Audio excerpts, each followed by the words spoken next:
कि दुनिया अब किसी ग्रैंड स्केल वॉर को अवॉइड करना चाहती है। जब हाइब्रिड वॉरफेयर के अंदर पाकिस्तान कोई अपना रोल प्ले कर रहा है। Give a lesson to our enemy, और वो एनिमी ज़ाहिर है वो बिल्कुल आपके माइंड में क्लियर है कि हम किन को टारगेट कर सकते हैं। इस पे हम सीरियसली आ नहीं सके। सिर्फ ISPR का काम नहीं है कि वो ये बताएंगे कि जी ये झूठ है, ये सच है। ये अक्रॉस द बोर्ड सारे उन यूज़र्स का है जो कि इंटरनेट को किसी न किसी सोशल वेबसाइट पे एक्सेस कर रहे होते हैं। आप इनको माइनस करके अपनी ना तो पॉलिसीज़ बना सकते हैं टुवर्ड्स एनी कंट्री, क्योंकि गवर्नमेंट जो होती है वो डिपेंड करती हैं मिलिट्री सपोर्ट के लिए, इंटेलिजेंस सपोर्ट के लिए। अस्सलाम वालेकुम, मेरा नाम हफ्सा शेख है और मैं क्रिश्चियन पर्सपेक्टिव में आपको खुशामदीद करती हूँ। आज का हमारा टॉपिक है हाइब्रिड वॉरफेयर क्या है और इसकी क्या खसूसियात हैं, या पाकिस्तान का हाइब्रिड वॉरफेयर में क्या रोल है और पाकिस्तान को किन मसाइल का सामना करना पड़ सकता है हाइब्रिड वॉरफेयर के अंदर। इस मौजू पर बात करने के लिए हमने एक शख्सियत को इन्वाइट किया है जो बेशक काफिले तारीफ है। उनका नाम है डॉक्टर सिद्रा अहमद। अस्सलाम वालेकुम डॉक्टर साहिबा, आपका बहुत बहुत शुक्रिया तशरीफ लाई। सबसे पहला मेरा सवाल ये है कि हाइब्रिड वॉरफेयर क्या है और उसकी क्या खसूसियात हैं आपके हिसाब से। अच्छा, आज के दौर में जहाँ पे इतना मिस इन्फॉर्मेशन, डिसइन्फॉर्मेशन और इंफॉर्मेशन वॉरफेयर है, तो वहाँ पे ये जो सवाल करना है बिल्कुल बहुत ज़रूरी है, क्योंकि इससे ना सिर्फ ये कि जो हमारी ऑडियंस है, जो हमारे व्यूअर्स हैं, वो ये जान सकेंगे कि जिस वॉरफेयर का इतना जिक्र हो रहा है, इसके आखिर ऑब्जेक्टिव्स क्या हैं और इसकी नेचर क्या है। देखिए, हाइब्रिड वॉरफेयर जो है बेसिकली एक मिलिट्री स्ट्रेटजी है, जिसमें कन्वेंशनल एंड नॉन कन्वेंशनल दोनों तरह के जो टैक्टिक्स हैं, उनको इस्तेमाल किया जाता है, यानी कॉम्बिनेशन है। तो एक जो 20 साल पहले जिस तरीके से मुख्तलिफ ममालिक जंगों के अंदर इन्वॉल्व रहे हैं, जंगें लड़ते रहे हैं, उसकी नेचर, मिलिट्री वॉरफेयर की नेचर बिल्कुल अब बदल चुकी है। और इसका रीज़न ज़ाहिर है, हर कोई ये सोचेगा कि इसका रीज़न क्या है, तो इसका सिंपल रीज़न ये है कि जिस तरीके से टेक्नोलॉजिकल रेवोल्यूशन आया है, टेक्नोलॉजी का एक बहुत बड़ा रोल आपकी आम रोज़मर्रा की ज़िंदगी में है और आपकी बहुत ज़्यादा डिपेंडेंसी है इन्फॉर्मेशन के ऊपर। तो वहाँ पे ये जो हाइब्रिड यानी कॉम्बिनेशन ऑफ कन्वेंशनल यानी कि ट्रेडिशनल, या आप काइनेटिक भी कह सकते हैं, नॉन ट्रेडिशनल, नॉन कन्वेंशनल यानी कि नॉन काइनेटिक जो इन्फॉर्मेशन है, जो वेपनरीज़ हैं, इनका इस्तेमाल किस तरीके से किया जाए, जहाँ पे जो मुख्तलिफ कौमें हैं, अक़वाम जो हैं, ये अपने foreign policy objectives, military objectives, अपने स्ट्रेटेजिक ऑब्जेक्टिव्स को हासिल कर सकें। अच्छा, अब इसके पीछे सवाल ये बनता है कि इसकी ज़रूरत क्यों है या इससे फ़ायदा क्या है? देखिए, दुनिया के अंदर सेकेंड वर्ल्ड वॉर के बाद एक रियलाइज़ेशन तो ये है कि दुनिया अब किसी ग्रैंड स्केल वॉर को अवॉइड करना चाहती है। वजह यही है कि बहुत एक्सपेंसिव होती है in terms of human loss and in terms of economic and financial losses. तो ये तो अंडरस्टैंडिंग अब पता ही है कि डायरेक्ट वॉर के अंदर जो कि मिलिट्री वॉरफेयर है, इसके अंदर बहुत ज़्यादा नुकसान है। और ये नुकसान जो है वो फिज़िकल भी है, ये नुकसान आपका ज़ाहिर एक मोरली आप कौमें जो होती है बिल्कुल डाउन हो जाती हैं, उनको रीबिल्ड करने में अपने आप को अरसा लग जाता बहुत है। डेवस्टेशन होती है। एग्ज़ैक्टली, तो ये क्योंकि पूरी नस्लें जो होती हैं इससे अफ़ेक्टेड होती हैं, और फिर जो लोग रह जाते हैं मिलिट्री वॉरफेयर के बाद, वो खुद एक बहुत बड़ा चैलेंज बन जाते हैं जो भी एग्जिस्टिंग गवर्नमेंट्स होती हैं उनके लिए। पर एक वो पर्टिकुलर एक साइकोलॉजी के साथ ग्रो करते हैं, खौफ, दहशत, और वो सोसाइटी के अंदर बहुत ज़्यादा प्रोडक्टिव भी अपने आप को इंटीग्रेट नहीं कर सकते, ट्रॉमा हो जाता है वो। ट्रॉमाटाइज़ हो जाते हैं।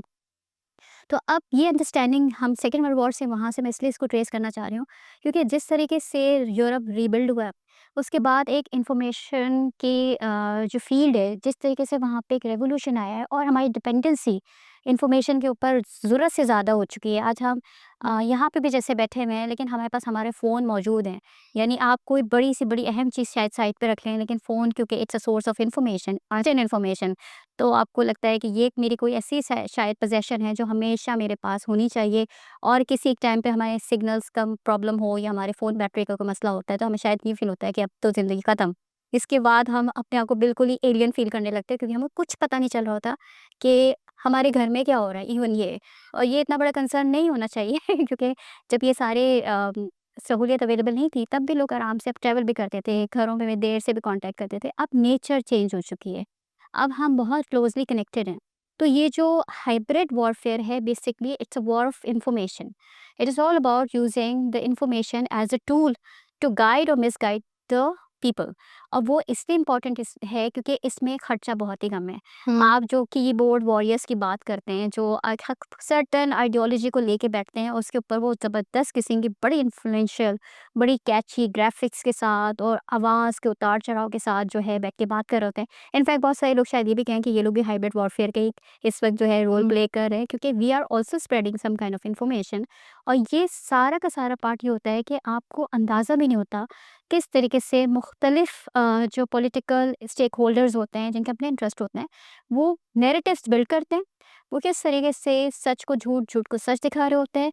ये कहीं पॉजिटिवली भी होता है, इफ़ यू आर टेकिंग और doing it for the sake of your own national objective, तो ये आपके लिए पॉजिटिव होगा। हुँ। लेकिन जो भी आपका एडवर्सरी होगा, जो भी आपका राइवल होगा कंट्री या नेशन, ये उनको टारगेट फ़ील होगा। तो इसकी नेचर बहुत ज़्यादा आप कह सकते हैं कि लीथल है, क्योंकि इतनी इन्फॉर्मेशन के अंदर ये फ़िल्टर करना कि इसमें से सच क्या है, हकीकत क्या है, कौन सा पर्सपेक्टिव, कौन सी डॉक्ट्रिन वो जो है लॉजिकल है, रैशनल है या सच है। तो ये फाइंड करना आज के दौर में इस हाइब्रिड वॉरफेयर या काइनेटिक वॉरफेयर और नॉन काइनेटिक वॉरफेयर के दरमियान बहुत डिफ़िकल्ट हो गया है। ज़िंदगी को इन्होंने बहुत कॉम्प्लेक्स कर दिया है, वॉरफेयर की नेचर पूरी की पूरी तब्दील कर दी है। इसमें आप पाकिस्तान का क्या रोल देखते हैं कि वो हाइब्रिड वॉरफेयर के अंदर पाकिस्तान कोई अपना रोल प्ले कर रहा है कि आप मतलब उसकी नेशनल इंटरेस्ट वगैरह पे कोई इफ़ेक्ट हो रहा है हाइब्रिड वॉरफेयर का? या वो अपने नेशनल इंटरेस्ट को किस तरह बढ़ा रहा है हाइब्रिड वॉरफेयर के ज़रिए? पाकिस्तान के 2 तरह के किरदार हैं। एक तो ये पाकिस्तान खुद विक्टिम है। हुँ। पाकिस्तान विक्टिम किस तरीके से है, क्योंकि एक बहुत बड़ा रोल रहा है इंडिया की तरफ से पाकिस्तान के against hybrid warfare, very organised, very systematic and very well directed. वजह वही है कि एक तो इंडिया का पॉपुलेशन साइज़ ज़्यादा है, इसी लिहाज से उनके जो इंटरनेट यूज़र्स हैं, उनका वो एक रीच आउट ज़्यादा है। फिर इंडियन मिलिट्री के अंदर बाकायदा इंटेलिजेंस एजेंसीज़ के अंदर बाकायदा पाकिस्तान को टारगेट करके इस तरह के डिफरेंट प्रोजेक्ट्स उन्होंने किए हैं। जैसे ये ईयू इन्फॉर्मेशन लैब का जो एक पूरा स्कैम जिस तरीके से सामने आया था, कि जिसमें जो एस्टेब्लिश डेमोक्रेसीज़ है, यूरोपियन हुँ। डेमोक्रेसीज़, उन वहाँ पे बैठ के इंडिया की बिहाफ़ पे पाकिस्तान के अगेंस्ट प्रोपेगेंडा किया जा रहा था। और वो प्रोपेगेंडा एक टाइम के ऊपर जब अनलीश हुआ है, तो समझ ये आया कि एक्चुअली इंडिया कितनी पावरफुली अपने रीजन से, अपनी टेरिटरी से बाहर बैठ के पाकिस्तान के अगेंस्ट बाकायदा ऑर्गेनाइज्ड वे के अंदर एक प्रोपेगेंडा कर रहा है। और वो इतनी ज़्यादा मिस इन्फॉर्मेशन है, इतना ज़्यादा इन्फ्लक्स इंडिया की तरफ से है, साइट्स उनके पास थाउजेंड्स साइट्स मौजूद हैं, जो कि स्पेसिफिकली पाकिस्तान के अगेंस्ट अपनी पूरी की पूरी जो पोस्ट होती हैं, जो पूरी के पूरे उनके ब्लॉग्स होते हैं, उनके जितने भी और इसमें बहुत इंटरेस्टिंग चीज़ ये भी है कि इंडिया जो है ऑलरेडी अगर आप information with related to internet भी ना देखें, तो इंडिया का ये एजेंडा पाकिस्तान के अगेंस्ट जो मिस इन्फॉर्मेशन का है या डिसइन्फॉर्मेशन का है, इसकी तो बड़ी हिस्ट्री है। और इसके अंदर इंडिया की सिर्फ साइट्स या फिर ब्लॉग्स इनका हाथ नहीं है, बल्कि इंडिया के टीवी चैनल्स और इंडिया की फिल्म इंडस्ट्री, ये तमाम बहुत सक्सेसफुली अपने ख़ास नैरेटिव पाकिस्तान और ख़ास तौर पे मुसलमानों को प्रेजेंट करने के लिए वो करते रहे हैं वेरी सक्सेसफुली। हुँ। पाकिस्तान का इसके अंदर प्रॉब्लम ये है कि पाकिस्तान मिलिट्री के लेवल के ऊपर या फिर इवन सिविलियन साइड के ऊपर भी हमने ये जो कॉन्शियसनेस है कि इस हाइब्रिड वॉरफेयर में हमारा अपना भी कोई एक रोल होना चाहिए, just to give a lesson to our enemy. और वो एनिमी ज़ाहिर है वो बिल्कुल आपके माइंड में क्लियर है कि हम किन को टारगेट कर सकते हैं, इस पे हम सीरियसली आ नहीं सके। ये हमारे यहाँ जो एक लेट रियलाइजेशन का, स्लो रियलाइजेशन का जो प्रॉब्लम है एज ए नेशन पाकिस्तान के अंदर, वो रिफ्लेक्ट करता है। अच्छा, जैसे आपने इंडिया के रोल की बात की वो हाइब्रिड वॉरफेयर के अंदर, तो आपके मतलब आपके नज़रिए में क्या है कि जैसे हमारे पाकिस्तान के अंदर हमारे इदारों के खिलाफ वगैरह बहुत नेगेटिव नैरेटिव लोगों के अंदर फैलाया जाता है, तो आपको क्या लगता है कि मतलब इंडिया की तरफ से कोई हाइब्रिड वॉरफेयर है पाकिस्तान के खिलाफ जो किया जा रहा है? बिल्कुल इंडिया इस पे फ़ायदा उठा सकता है। मेरा नहीं ख़्याल कि आज के दौर में किसी भी रियासत को ये मौका मिले कि वो अपने दुश्मन को बहुत ही कन्वीनिएंटली और बहुत ही जिसे कहते हैं कि बहुत बड़ा बजट लगाए बगैर भी अगर उसके ख़िलाफ़ एक कैंपेन कर सकते हैं ग्लोबल लेवल के ऊपर, तो ये वाली जो अपॉर्च्युनिटी है, इंडिया समेत कोई भी कंट्री जो है वो लूज़ नहीं करना चाहिए। हमें इस वक़्त ये समझने की बहुत ज़रूरत है कि पाकिस्तान में बिल्कुल आप सही कह रही हैं कि सही मानों में एक केओस है। और ये केओस इन्फॉर्मेशन की वजह से ही है कि जो सही इन्फॉर्मेशन है वो हम तक पहुंच नहीं रही है। हमारे पास बहुत सारे लोग वो हैं जो एक एकतरफ़ा एक नैरेटिव को फ़ीड करते हैं और उसी के प्रोपेगेट भी कर रहे होते हैं।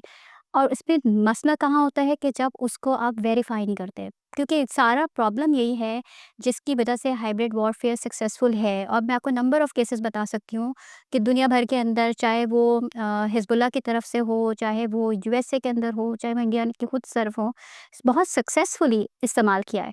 पाकिस्तान के अंदर एक प्रॉब्लम ये रही है कि इंडिया की तरफ से जो भी चीज़ पब्लिश होती है या जो न्यूज़ निकलती है, पाकिस्तान उसको स्ट्रॉन्गली उस तरह काउंटर नहीं कर पाता। तो हमें इन एरियाज़ पे काम करने की ज़रूरत है। इंडिया इस अपॉर्च्युनिटी को बहुत सक्सेसफुली इस वक़्त इस्तेमाल कर रहा है, और ज़्यादा बल्कि अब मुझे लगता है कि एक होता है रैम्पेंट स्पीड के अंदर हमें इसलिए ज़्यादा नज़र आ रहा है क्योंकि पाकिस्तान में ऑलरेडी एक पोलराइज़ेशन है, पॉलिटिकल पोलराइज़ेशन है। कंसेंसस जो है पाकिस्तान में, एक पॉलिटिकल कंसेंसस जो है वो डेडलॉक का शिकार है। और पाकिस्तान के अंदर जितनी भी डेवलपमेंट हुई है, इंडिया की उस पे बड़ी ख़ास नज़र है। अब इंडिया को ये ज़रूरत नहीं है कि पाकिस्तान का बॉर्डर क्रॉस करे और फिर पाकिस्तान पे अटैक करे, एरियल हो चाहे लैंड बॉर्डर हो।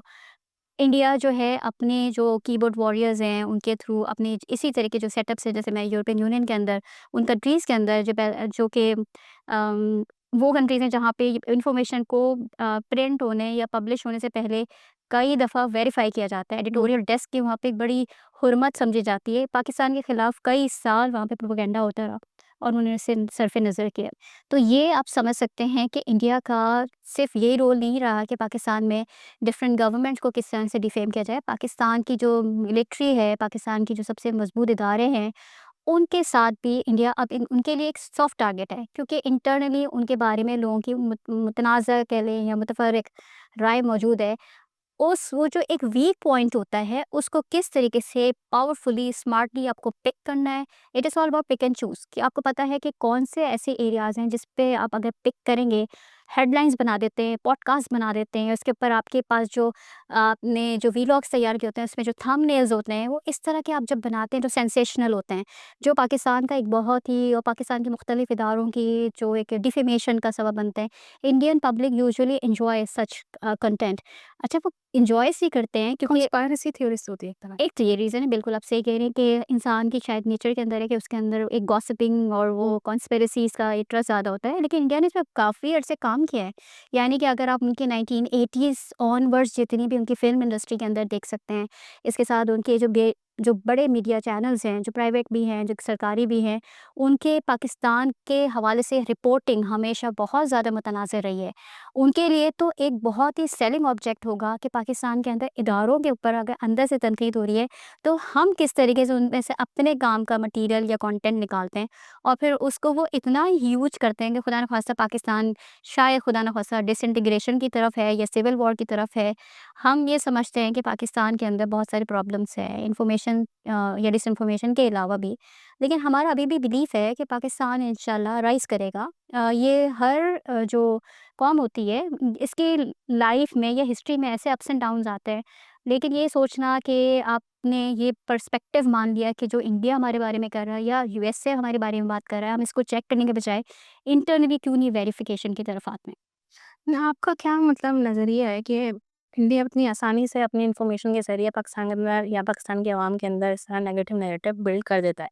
तो आपका क्या नज़रिया है कि मतलब जो है कि क्या इंटरनल ऐसे फैक्टर्स हो सकते हैं कि जिसकी वजह से बड़ी आसानी से इंडिया इस इन्फॉर्मेशन को इस्तेमाल कर लेता है? कोई जैसे पॉलिटिकल इंस्टेबिलिटी है या पाकिस्तान में इस तरह इकोनॉमी के चैलेंजेस हैं और कौन से कोई चैलेंजेस? लेकिन जो बड़े हाइब्रिड वॉरफेयर से रिलेटेड मैं 2 बड़े फैक्टर्स समझती हूँ। India is far advance in technology than us. ये एक हुँ, बहुत बड़ा फैक्टर है। इंडिया के अंदर जो आईटी यूनिवर्सिटीज़ हैं, वर्ल्ड क्लास यूनिवर्सिटीज़ हैं, जो वहाँ से आईटी ग्रेजुएट्स हैं, वो हैं जो इंटरनेशनल ऑर्गनाइज़ेशंस या कंपनीज़ को हेड कर रहे हैं। तो हम उसके अभी बिल्कुल क्लोज़ भी नहीं है, ठीक है? तो एक बहुत बड़ा फैक्टर ये है। दूसरी चीज़ ये भी होती है कि इंडिया के अंदर एक, आप उनकी डेमोक्रेसी को फ्लॉड कह सकते हैं, उसमें प्रॉब्लम्स कह सकते हैं, लेकिन इंटैक्ट डेमोक्रेटिक सिस्टम है। वो एक्चुअली लोगों के जो आम लोग होते हैं ना, उनकी जो सेंस ऑफ रिस्पॉन्सिबिलिटी होती है, उसको एनहांस करती है, डेमोक्रेसी की एक नेचर के अंदर है। तो वो जो डेमोक्रेटिक सिस्टम है, उन्होंने आहिस्ता-आहिस्ता करके उनको ये ट्रेन कर दिया है कि उनको अपने नेशनल ऑब्जेक्टिव के लिए बिल्कुल क्लियर होना है।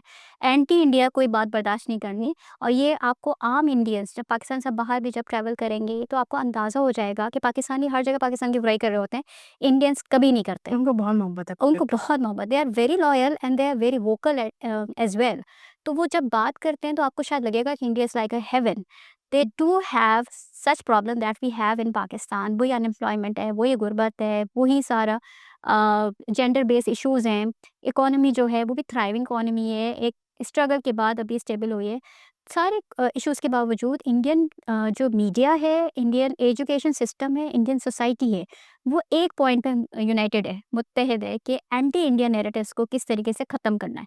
और वो करते भी इसी तरीके से, वो अपना मीडिया ही, चाहे वो इलेक्ट्रॉनिक मीडिया हो, प्रिंट मीडिया हो या डिजिटल मीडिया हो, इन तमाम को अलाइन रखते हैं विद द सिंगल ऑब्जेक्टिव कि आपको इंडिया के जो एक ग्लोबल ऑब्जेक्टिव है, यानी वो एक राइज़ करना चाहते हैं ग्लोबल पावर के तौर पे, इसको सबको मिल के सपोर्ट इस तरह करना है कि एक स्टेज पे इंडिया अपना वो दिन कैसे जिसे कहते हैं कि डिज़ायर्ड स्टेटस जो है वो हासिल कर ले।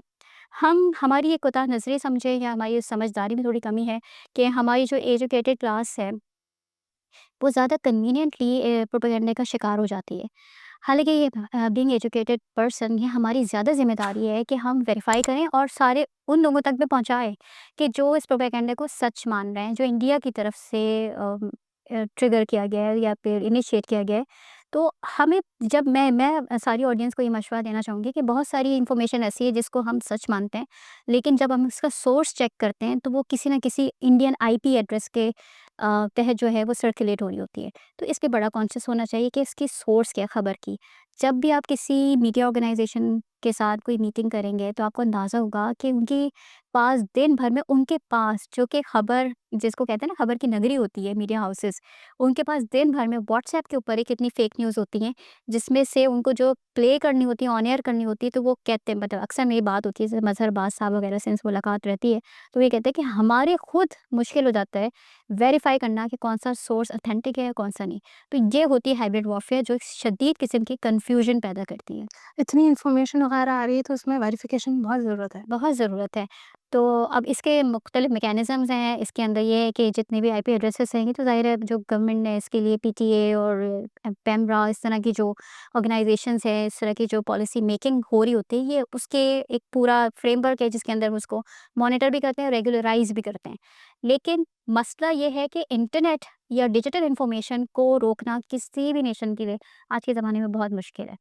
अच्छा, हमारा दूसरा सवाल ये है कि जैसे हाइब्रिड वॉरफेयर में हमारी इन्फॉर्मेशन बहुत कन्फ्यूजन वगैरह फैलाती है, तो इस इन्फॉर्मेशन को किस तरह से, हमारे यहाँ टेररिस्ट ऑर्गेनाइजेशन होते हैं पाकिस्तान के अंदर जो बड़ा डिस्कॉर्ड फैलाती है, पाकिस्तान के अंदर बहुत वायलेंस फैलाती है, तो ये हाइब्रिड वॉरफेयर के अंदर वो सोशल मीडिया प्लेटफॉर्म को या इस तरह के जो प्लेटफॉर्म है हमारे इन्फॉर्मेशन फैलाने के, उसको किस तरह इस्तेमाल कर सकती है पाकिस्तान में? अच्छा, मैं ये समझती हूँ कि इसमें एक बहुत बड़ी ज़िम्मेदारी रियासत और हुकूमत की भी है। क्योंकि जब इस तरह का एक रवैया अख्तियार किया जाता है जिसमें आप अपनी उन पॉपुलेशन को जो कि इंटरनेट यूज़र हैं और आपको पता है कि वो हमारी आबादी की अक्सरियत है। तो इनको पहले तो ये कि उनकी एक हैसियत और उनकी हकीकत को मान लिया जाए। जब आप इस बात को मान लेंगे और आप इस बात को समझ जाएँगे कि इनके पास अभी एक बहुत बड़ा एक अरसा है जिसके अंदर ये पाकिस्तान को रिप्रेज़ेंट करते हैं करेंगे। तो आप जब उनकी अहमियत को जानेंगे तो आप उनको बिला वजह तनकीद का निशाना बनाने के लिए या उनको सोशली आइसोलेट करने के बजाय उनसे बातचीत करेंगे। उनको ये समझाने की कोशिश करेंगे कि पाकिस्तान का जो एक ऑब्जेक्टिव है वो, और वो उसी तरीके से अचीव हो सकता है कि जब पाकिस्तान के अंदर जो पोलराइज़ेशन है इसका ख़त्मा हो। पोलराइज़ेशन कभी भी इस तरह सोशल डिस्क्रिमिनेशन से नहीं ख़त्म होती। पोलराइज़ेशन जो आइडिया होता है इसके ऊपर एग्रीमेंट के ज़रिए ख़त्म होती है। आपका आइडिया ये होना चाहिए कि पाकिस्तान के अंदर जो भी इन्फॉर्मेशन है, जो पाकिस्तान की रियासत या पाकिस्तान के किसी भी इदारे के ख़िलाफ़ बाकायदा एक कैंपेन की जा रही है और आपके पास कोई ऑथेंटिक सोर्सेज़ मौजूद नहीं हैं, तो आप उसको यकसर या तो रिफ्यूज़ करें या फिर उसके बायकॉट करें। ये बहुत ज़रूरी होता है कि आप उसको डिस्करेज करने की कोशिश करें और उससे क्या होता है, आप सर्कुलेशन में इस तरह के कंटेंट के मटेरियल को बिल्कुल पार्टिसिपेट ना करें। अच्छा, आप ये तीसरा क्वेश्चन हमारा ये है कि इंडिया की जो प्रॉक्सी वॉरफेयर स्ट्रेटेजी है, जैसे कश्मीर और बलूचिस्तान में जैसे इंडिया अपनी प्रॉक्सीज़ के ज़रिए डिस्कॉर्ड फैलाता है पाकिस्तान के अंदर, तो मतलब इसमें क्या हाइब्रिड वॉरफेयर का रोल है इसके अंदर प्ले हो रहा है? आप ये देखते होंगे कि इंडियन जब भी पिक्चराइज़ करते हैं या प्रोजेक्ट करते हैं पाकिस्तानी मुस्लिम्स को, वो एक बहुत ही जैसे इतना एक्सट्रीमिस्ट या फंडामेंटल टाइप की पर्सनैलिटी होती है और बहुत ही ज़्यादा आपको लगता है कि शायद नॉर्मली आप इर्द-गिर्द पाकिस्तान में ऐसे लोगों को नहीं देखते, उन होलियों में या वो जेस्चर करते हुए जो इंडियन मूवीज़ में दिखाते हैं। आपको थोड़ा फ़नी भी लगता होगा जी। कि हम तो ऐसे नहीं हैं, हमें लेकिन पोर्ट्रे ऐसे किया जाता है।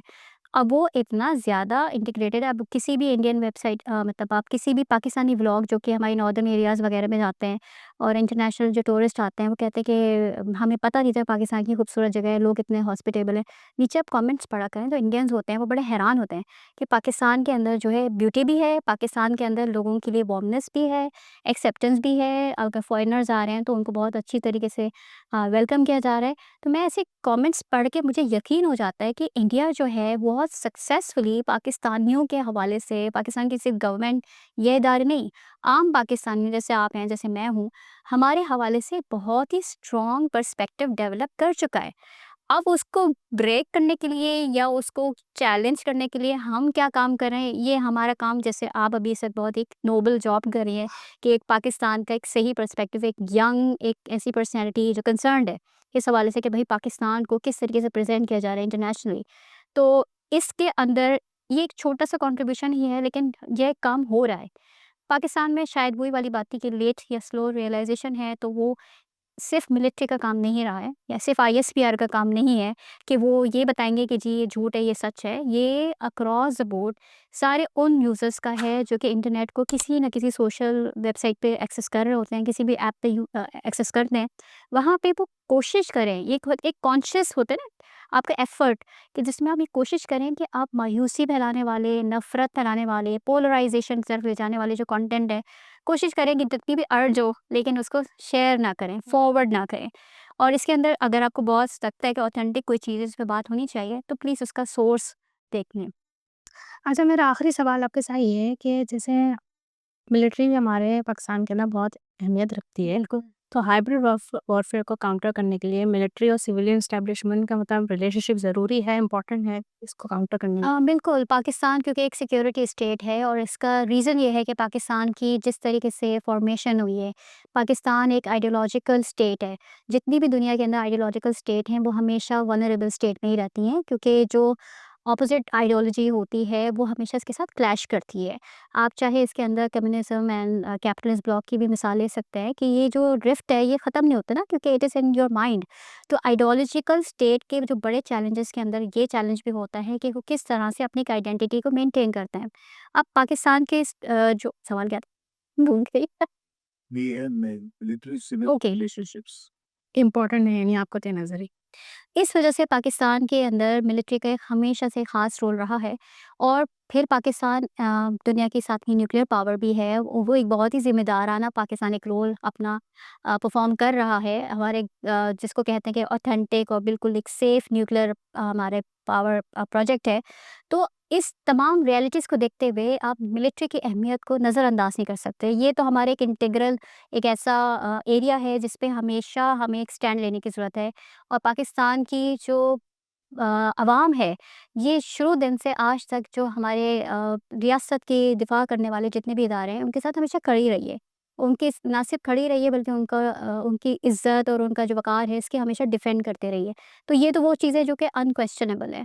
अब जहाँ तक इनका एक कॉम्बिनेशन है, again a hybrid kind of a thing कि हम सिविलियन और मिलिट्री, ये एक बड़ा अच्छा कॉम्बिनेशन है। इसको देखा जाए तो हमें बजाय कि हम इसको कहें कि नहीं हम इसको एक्सेप्ट नहीं करते, देखिए जो मिलिट्री होती है इसके पास इन्फॉर्मेशन होती है, क्योंकि इनके पास इंटेलिजेंस एजेंसीज होती है, नेटवर्क होता है। They operate with in the state and outside state, तो उनके पास जो इन्फॉर्मेशन होती है वो मेरे या आपके पास नहीं होती। तो जो गवर्नमेंट्स होती हैं उनको बेसिकली सारी information regarding the movement and the AIIMS and objectives of the rivals वो मिलती कहाँ से? वो मिलिट्री सोर्सेज से मिलती है ना। तो आप इनको माइनस करके अपनी ना तो पॉलिसीज बना सकते हैं टुवर्ड्स एनी कंट्री, और ना ही आप अपने डोमेस्टिक जो भी प्रॉब्लम्स होती हैं जो कि आपकी टेरिटोरियल जो एक स्टेबिलिटी है इससे रिलेटेड होता है, ये भी आप कभी नहीं कर सकते, क्योंकि गवर्नमेंट जो होती हैं वो डिपेंड करती हैं हुँ। मिलिट्री सपोर्ट के लिए, इंटेलिजेंस सपोर्ट के लिए। तो इनका तो एक समझे कि चोली दामन का साथ है, ये तो रहेंगे, लेकिन इनको भी एक जो स्टेज अब आ चुका है पाकिस्तान के अंदर, अब इनकी क्या ज़िम्मेदारी है? देखिए, इनकी ज़िम्मेदारी ये है कि ये जो फ़ासला आ चुका है, इसमें आप चाहे हाइब्रिड वॉरफेयर को कसूरवार कहें, चाहे हमारी लॉन्ग टर्म पॉलिसीज़ जो रही हैं, हमारी इनकंसिस्टेंट डेमोक्रेसी रही है, हमारी यहाँ बहुत सारी चीज़ें जो कि हम फ़ॉरेन कंट्रीज़ के साथ रिलेशंस की वजह से जिन प्रॉब्लम्स हम फँसते रहे, आप कोई किसी को भी ज़िम्मेदार कह सकते हैं, लेकिन ये हकीकत हो चुकी हैं, अब हैं मौजूद। अब सॉल्व कैसे करना है? अगर आप इस स्टेज पे नहीं आ रहे और बार-बार एक-दूसरे के ऊपर इल्ज़ामात लगा रहे हैं, एक-दूसरे के खिलाफ प्रोपेगेंडा कर रहे हैं, कामयाब कर रहे हैं एक-दूसरे के खिलाफ, यानी इदारों की तरफ से अवाम की कंडेमिनेशन हो रही है, अवाम की तरफ से इदारों की कंडेमिनेशन हो रही है, दिस विल गो नोवेयर और ये ख़त्म होने वाली एक समझिए कि कॉन्फ्लिक्ट है ही नहीं। इसको डिफ्यूज़ कैसे किया जाए? इसको डिफ्यूज़ इस तरीके से किया जाएगा कि जो रिस्पॉन्सिबल अथॉरिटीज़ हैं, ज़्यादा ज़िम्मेदारी उनकी है कि वो ओनरशिप लें। वो इस चीज़ की पहले ओनरशिप लें कि ठीक है, ये तमाम प्रॉब्लम्स एक्सिस्ट करते हैं, लेकिन हम इसको रीथिंक करते हैं, हम इसको रिविज़िट करते हैं और इसके लिए हमें ज़रूरत होगी आपके ताउन की। ये इतना ट्रस्ट, वार्मनेस, कंपैशन पैदा करेगा कि लोग बिल्कुल दिल से आपके साथ काम करने की कोशिश करेंगे, जो कर चुके हैं। हमने आईएसपीआर के साथ जो एक हाइब्रिड वॉरफेयर या 5th जनरेशन वॉरफेयर जो सक्सेसफुल पाकिस्तान रहा है जिसके अंदर, वो रहा क्यों था? वो इसी वजह से था कि आम लोग जो नेटिज़न्स जिनको कहते हैं, उन्होंने बाकायदा आईएसपीआर के पूरे प्लेटफ़ॉर्म के तहत अपनी पूरी पॉडकास्ट, अपनी पूरी व्लॉगिंग, अपने पूरे ब्लॉग्स, इन तमाम जो डिफरेंट साइट्स एंड जो डिवाइसेज़ हैं, इनके थ्रू अपना उसी पूरे प्रोपेगेंडे को जवाब दिया जो कि ऑफ़िशियल लेवल के ऊपर स्टेट ऑफ पाकिस्तान दे रही थी।